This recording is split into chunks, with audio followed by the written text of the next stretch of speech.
I never cared about it. Like I actually like being low key and having my little life, and I like that silent power position. I love that. Yeah. So I didn't care. So they liked me, but I wrote a letter. They didn't like the letter I wrote. And that changed how they saw me. And after that, I can't help that. You talking about that letter that went viral? Yeah, the Dear White Music exec. So how the hell did that impact Ray Daniels' career when you dropped that shit? That is the only reason why I didn't have a job. Because I wrote a letter, and the white people at the company I work with told me they was happy for me. But then I found out, so here's a quick 20-second story. In the music business, when you don't have a contract, when you don't have a contract, they usually say, in the music business, if you're on a contract, so you're on a 3-year contract, 6 months out, your lawyer, you or them, someone contacts and say, yo, Turk, we're gonna renew your deal. Or, yo, Turk, we're not renewing you. So they'll give you that 6-month period to go find something else. Yeah. That's how they've always did it. They told me for the last 10 months of my contract and my lawyer, don't shop him to nobody. He's the only person we want. He's the only guy we need. And by the way, I was their best guy. Yeah. Still am. On the outside, still am. I've had more number ones than they have for my company. Let's be clear. I was their best guy, but guess what? They didn't, you know when they told me my contract wasn't being renewed? What? 3 days before it ended. That's deliberate. That means you want me to go out there and beg for tips, because now when people ask me, am I happy? My lawyer's like, of course he's happy. I'm like, of course I'm happy. I'm here. And then I'm not here now. So what's the first question they're going to ask me? What happened? I don't know. So guess who fault that looks like if I don't know? It was your fault. It was something you did. So now I got to beg for a job. I'm too fucking good to beg for a job. Exactly. I'm too great at what I do, bro. I'm better than 99% of them, bro. I'm the best at that, because I built my whole career off songs. Come on. I had no choice but to learn how to be the best, and I managed songwriters. Exactly. So we only made money when the song was great and it came out. So I had to learn how to make a great song. So I could hear a hit and tell you why it's a hit. Yeah. They can't. They just go for feeling. I learned the science of hit records. They still doing magic. I was doing magic my first 7 years. Magic wasn't enough. I needed to learn how to do this shit in a scientific way, where when I'm in my 40s, like I am, and Teron is in his 40s, like he is, we still on top. That's why he's the most sought after songwriter. He won Songwriter of the Year at the Grammys. Most black creatives have a run in their youth because our currency is cool. Nigga walking around, we need that cool from you.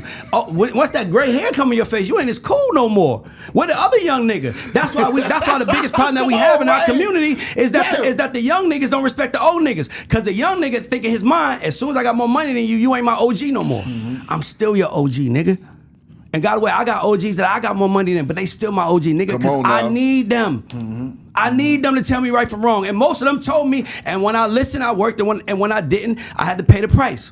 So for me, they did me like that. So at that moment, I was like, that's why the music industry, that's why a lot of the executives still love me, because they like, Ray caught a bad deal.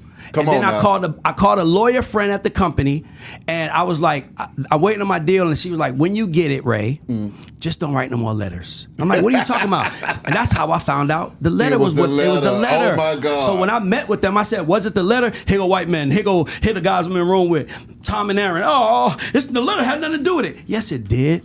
Because y'all was embarrassed that y'all black employees spoke up for black people. And here's the fucked up part. If y'all would have told me that, I could understand that as a man. Yeah. I don't expect this world to be perfect, but you didn't trust me. So you basically just threw me off to the side and thought, let him go die. Bitch, put a camera on me. Watch what I do. Yeah. And now, guess what? I got more powerful. I literally can get on record right now, and I can tell y'all why y'all should sign to these labels, but I haven't done that yet. Ooh. You know why? Because I still got friends in those companies that I know this is how they live. Exactly. And I don't want to shit on the company that they work for, that they're telling me I hate these motherfuckers too, man. But this is how I pay my bills. Exactly. Yeah. So that's why I'm quiet. But that letter is why I'm here. I remember that letter. That's the dash in my career. The letter. So it was a case of keeping it real goes wrong. It was my Jerry Maguire moment. Exactly. I wrote a letter saying, here's how I think we could be better together. And they clapped for me, and they was like, he's dead when his contract ends. I just didn't know. See, this is the real though, Ray.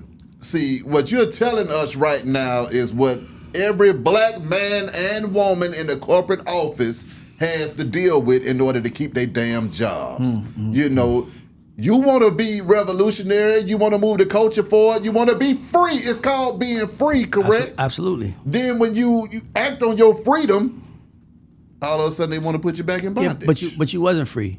Nobody's free. We free.